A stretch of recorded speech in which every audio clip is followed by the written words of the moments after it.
السلام علیکم، میں ہوں ندا سماپ اور وہ قوم کیسی ہے سیریز میں ہم آپ کو کہتے ہیں خوش آمدید۔ میرا تعلق تمام مذاہب سے ہے اور میں ایک ایسے کمرے میں موجود ہوں جو ستاروں کے نیچے ہے۔ یہ الفاظ طلال قاسم کے ہیں جو لبنان کی مشہور سرزمین سے تعلق رکھتے ہیں۔ لبنان ایک اسلامی ریاست ہے جس کی تاریخ 4000 سال سے بھی پرانی ہے۔ لبنان جنوبی ایشیا میں واقع ہے جس کے شمال مشرق میں سیریا اور جنوب میں اسرائیل واقع ہے۔ اس کا رقبہ 10,452 مربع کلومیٹر ہے۔ 2017 کے اعداد و شمار کے مطابق لبنان کی کل آبادی 60,84,000 ہے۔ بیروت لبنان کا دارالحکومت ہے۔ لبنان کی قومی زبان عربی ہے جبکہ یہاں انگریزی اور ارمنائی بھی بولی جاتی ہے۔ لبنان کی قومی اسمبلی کی نشستوں کی تعداد 108 ہے جن میں 50% عیسائیوں اور 50% مسلمانوں کی نشستیں ہیں۔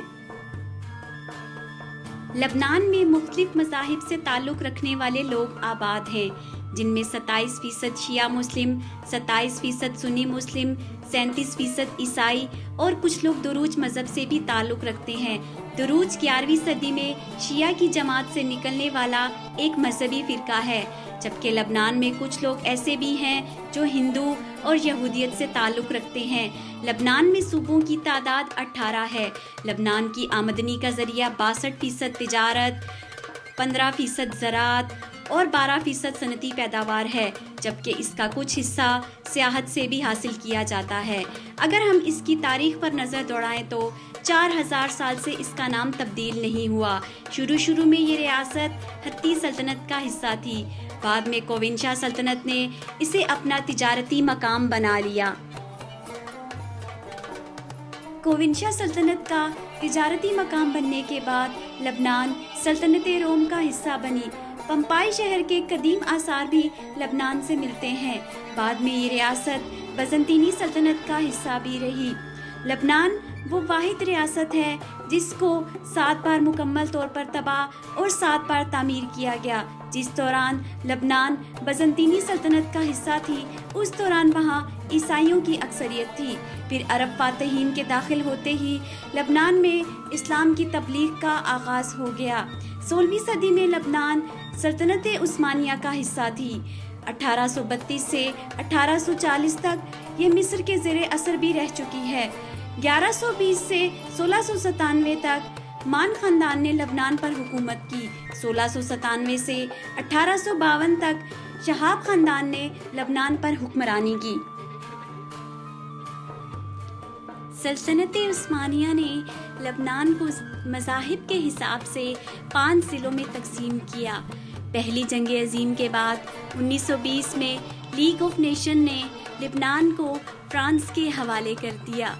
پھر نازیوں کی حکومت کے دوران دوسری جنگ عظیم میں جب تمام ریاستیں آزادی حاصل کر رہی تھیں تو لبنان کو بھی آزادی دے دی گئی۔ 22 نومبر 1943 کو لبنان کو آزادی دے دی گئی۔ 1 جنوری 1944 کو فرانس نے بھی اس کا حق خود ارادیت قبول کر لیا۔ عرب اسرائیل جنگ کے دوران لبنان نے حصہ نہیں لیا۔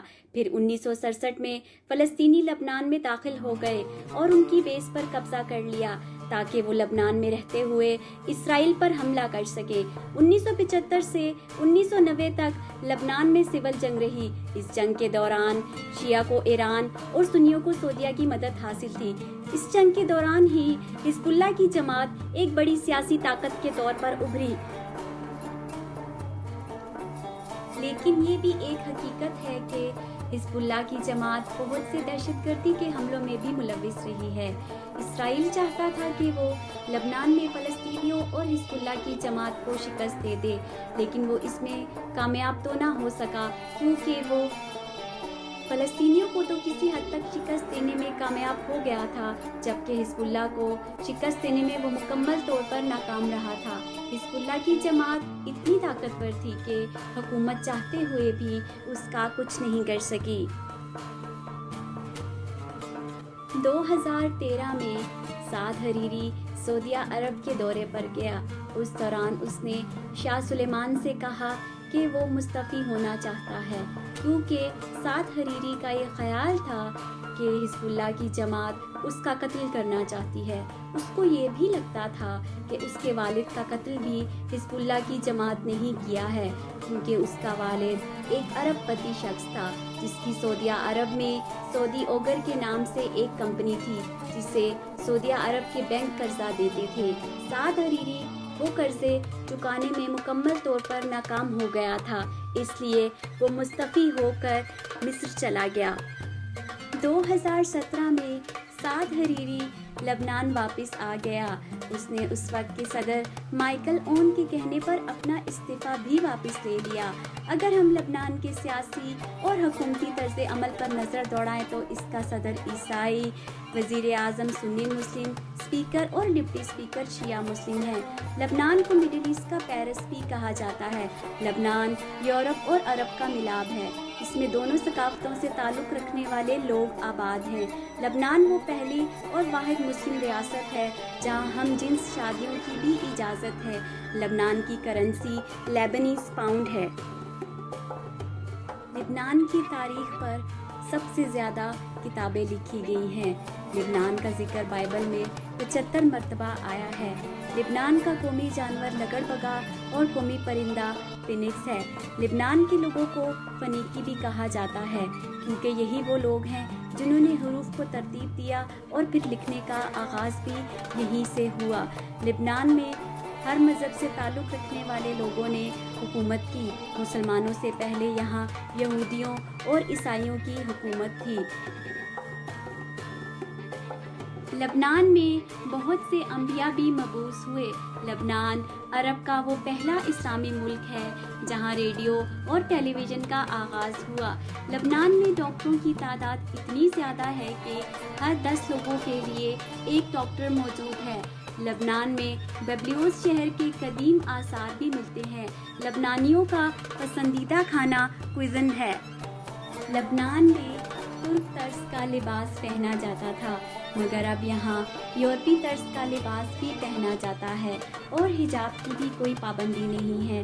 لبنان میں مسلمانوں اور عیسائیوں دونوں کے تہوار منائے جاتے ہیں، جبکہ کچھ خاص تہوار اور بھی ہیں جو یہاں منائے جاتے ہیں، جن میں انٹرنیشنل فیسٹیول بیبلوس جو موسم گرما میں منایا جاتا ہے، اور دوسرا تہوار سمر انٹرٹینمنٹ کے نام سے بیروت میں منایا جاتا ہے۔ یہ تہوار اس لیے منایا جاتا ہے کیونکہ بیروت کی تاریخ 5000 سال سے بھی پرانی ہے۔ لبنان کی تاریخ بلا شبہ بہت وسیع ہے، لیکن اس ویڈیو میں ہم آپ کو اس کی تاریخ کے صرف چند ہی پہلو دکھا سکے ہیں۔ اگر آپ کو ہماری یہ کاوش پسند آئی ہو تو نیچے کمنٹ سیکشن میں ہمیں ضرور آگاہ کیجیے گا، اور اگر آپ وہ قوم کیسی ہے سیریز کی مزید ویڈیوز دیکھنا چاہتے ہیں تو ہمارے یوٹیوب چینل خبر سے آگے کو سبسکرائب کیجیے۔ اپنا اور اپنے ارد گرد کے لوگوں کا خیال رکھیے گا، ہمیں دعاؤں میں یاد رکھیے گا۔ اللہ حافظ۔